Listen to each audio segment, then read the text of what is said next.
We're in the press room at GenCon 2025, trying out the latest, greatest, hot new games and shooting how to play videos on games that I don't particularly love. But they already have one for Elemystic, so we're just gonna show you how it works and give you our thoughts on it.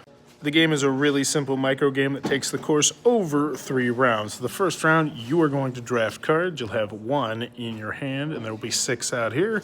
The first person is going to draft 2. The next person will draft 2. And then you do 1, 1, at which point you'll have 3 face-up elements that your opponent knows about, and then 1 face-down element. And there's only 9 elements grand total in the game, and on the back of the handy-dandy reference, they tell you what they do and their attack defense, which I will say is pretty nice, and 1 is always out of the game.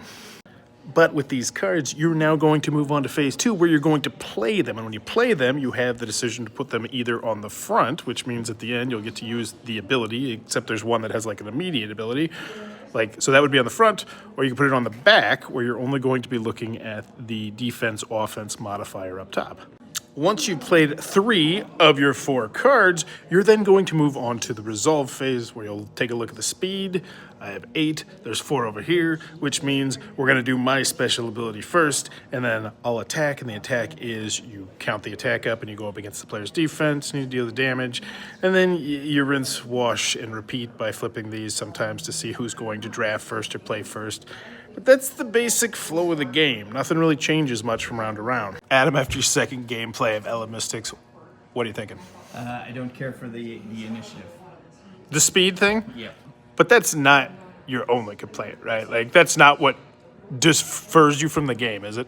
No. I mean, it also seems like I'm doing the same thing over and over again. Yeah, It's very limited. and we're 2 games in. Like, there's some neat stuff, like, oh, this card and this card can be fun, and there's some neat special abilities, but, like, that's it. Like, I feel like after a game or 2, this is probably going to sit on your shelf and never get played again, which is what happened with most of the micro games, which is why the craze kind of died out. Because if you ask me to review this game, I say, well, am I comparing it to regular games, or am I comparing it to other micro games? And I have to compare this to other micro games to say a lot nice about it, because it's just, I just feel bored already.